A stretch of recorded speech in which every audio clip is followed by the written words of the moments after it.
Good morning. Um, Plan was to give them a testimony, but what Dick and I talked about the other day was we hit further on the suddenlies. There's been several suddenlies in my life. Um, as a child, all I ever wanted to do was play college football. I wanted to play in the NFL. Those were my two dreams, my goals. They kept me grounded and focused in life. I wasn't raised with a father around. I was pretty much raised by my mom. She's my best friend. She's my rock. So to kind of fill the void of that pain of not having a father around, I cling to sports and that camaraderie of the fellowship with your friends and your co-players and whatnot. But back to the suddenlies. My senior year in high school, I had a very good sophomore and junior year, and was being recruited by several schools. And the fourth game of my season, I broke my leg, and it was my whole world was turned upside down. And being 17 years old, and you have your whole life right in front of you, and every opportunity just right in front of you, taken away, it's a very confusing time of your life. The next day, I was supposed to go on a recruiting trip to North Texas University, and everything stopped. I experienced really the first time how cruel people can be. Being in a small town, it's more about what you can do for me than what we can do for you. And when you're no longer that person anymore, a lot of people stray away.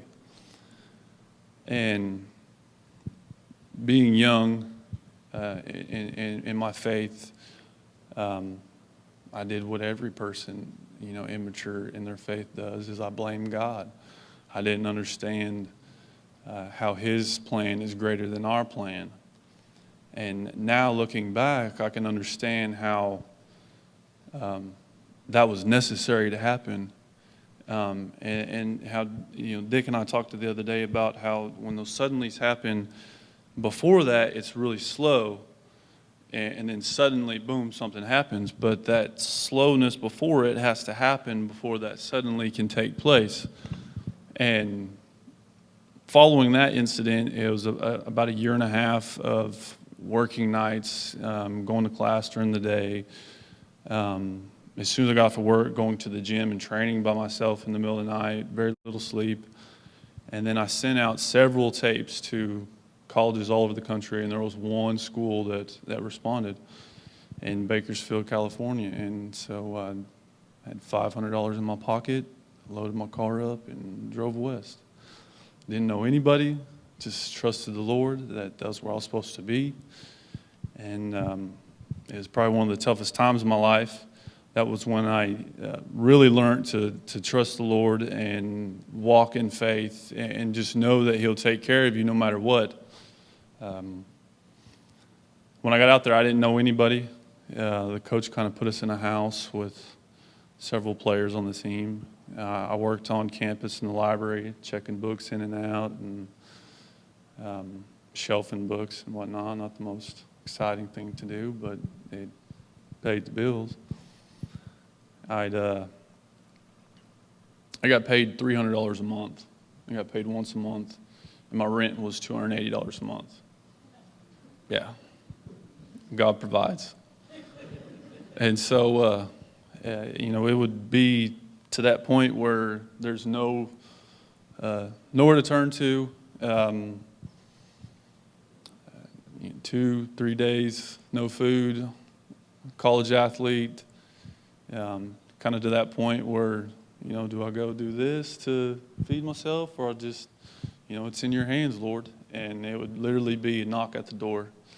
It would be my coach with leftover catered food or groceries that somebody donated, or he would call me and say, "Hey, we have a job. This farmer's wanting some hay moved," and so I'd have just enough gas to get to his farm. I'd move his hay, he'd pay me a $100 bill. There'd be a gas station across the street. And it's been like that. When I finally just surrendered and just trust the Lord, He's taking care of me. And then I had another hiccup about these suddenlies. He fulfilled my dream to play college football. It was at the junior college level. I always wanted to play Division I football, and I was recruited to play at San Diego State after Bakersfield College. I went down there, and it was a week before camp started. I realized that, or was advised that, because I enrolled as a full-time student right after high school at Rogers State, a smaller school, that my eligibility for football at the Division I level had already started, so I'd only have 1 year of eligibility, and that they wouldn't be able to give me a scholarship. And so it was, what do I do? And literally that day, the coach that had been calling me all summer to come to Minnesota to play called me, and that scholarship was still available. And at the Division II level, I'd have 2 years to play because they go by a different eligibility clock. So I packed up and drove from San Diego to Mankato, Minnesota, and kind of the same thing there. I had been told some things to get me to come play there that weren't fulfilled. And I did what I always do. I kept my mouth shut and I worked hard. And I thought, if you work hard, keep a positive attitude, good things will happen to you. And that junior year, I didn't really get to play much. I wasn't very happy. But I met with the coach at the end of the season, and I asked him what I needed to do, if I needed to transfer or what was going to, what happened, what I needed to do. And, he told me to lean up, get a little faster. And to me, that was that suddenly. I went through that whole year of just slow, just confusion, not really knowing why I'm there, per se. And then I had that conversation with him, and then as soon as we had that conversation, suddenly it just catapulted into my senior year, where I had a really good senior year, which gave me the opportunity to have an NFL tryout with the Minnesota Vikings. And so I went to training camp with the Vikings, and it was literally the day I got there, it just no longer mattered anymore to me. It didn't matter one bit. In my eyes, God had given me what I wanted, that I had prayed for my whole life, and it kind of transferred that passion and drive in my heart from, I gave you what you wanted, now I want you to do what I want you to do. And I feel like what He wanted me to do is what I'm doing right now, law enforcement. And so I walked away from it. My family and friends thought I was absolutely crazy. I left, I moved home and worked at a small town police department for $8 an hour, working nights.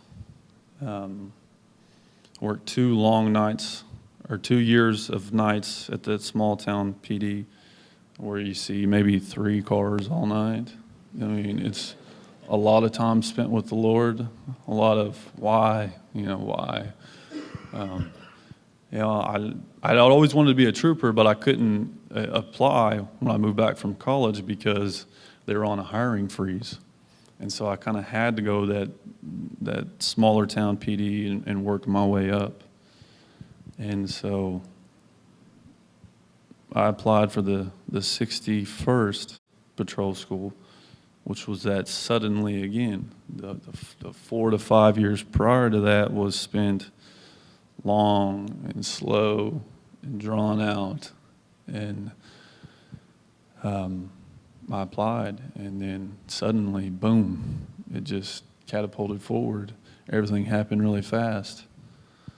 And then, so those were the 3 things in my life that I've always prayed for, was to play college football, to play in the NFL. And I didn't play in a game in the NFL, but in my eyes, I was on the practice field. I had that uniform on and that helmet on, and I strapped it up, and, that's good enough for me. And then third was to become a state trooper. The biggest honor I've had is to wear that brown uniform every day. And then the fourth thing that I've always prayed for, I've waited patiently for this, and I knew that it would come at the right time, in the right place. Chancie, can you come here?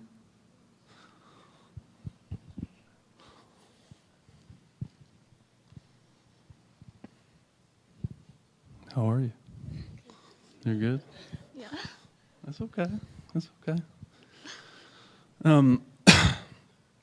My biggest prayer is to love you right.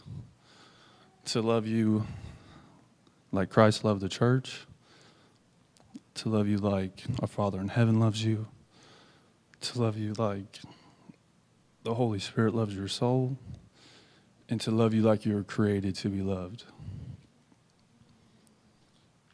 When I hug you, I want it to be like my arms being spread upon the cross so I may die to my childish ways. And when I look into your eyes, I want a crown of thorns to be placed upon my head so I may surrender my thought life for your honor. And when I sleep and dream about you, I want my back to be beaten with a cat o' nine tails so I may carry your burdens for you. And when we walk together, I want it to be like nails driven into my feet so I may lead you with the authority of Moses. And when we're apart, I want to stand before Pontius and remain firm to my relationship to you. I want those who have seen me to see you in me when we're apart. And when I rise in the morning, I want my cross to be raised and stand tall at the hill of my life to portray a beautiful sacrifice for you. And when we laugh together, I want it to be, I want my side to be pierced so I can remember that you are my rib. I want to remain in the tomb of your heart, the tomb that your mother and father built. I want my love to show my yearning for you.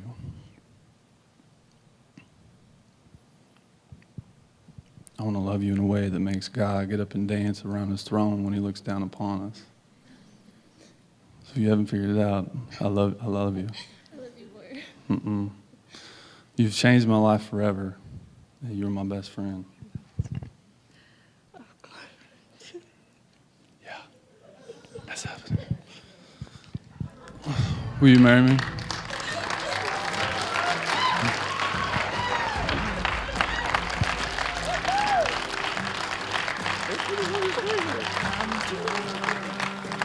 Oh, my God, it's beautiful. Building my own kingdom. I keep telling her that I love her more. I love you more. No more seeking worthless idols. Like sheep, we have all Yeah, he knew. choose this day who we will serve. As for me and my house. When I met with Jeff, and he said there's three things he would like. He'd like to do his testimony, and he would like to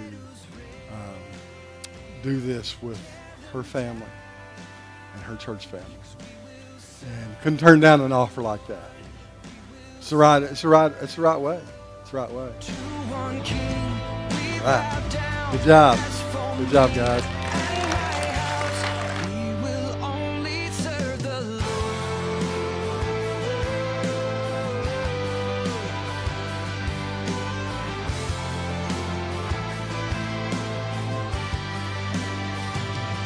I'm done with powerless religion.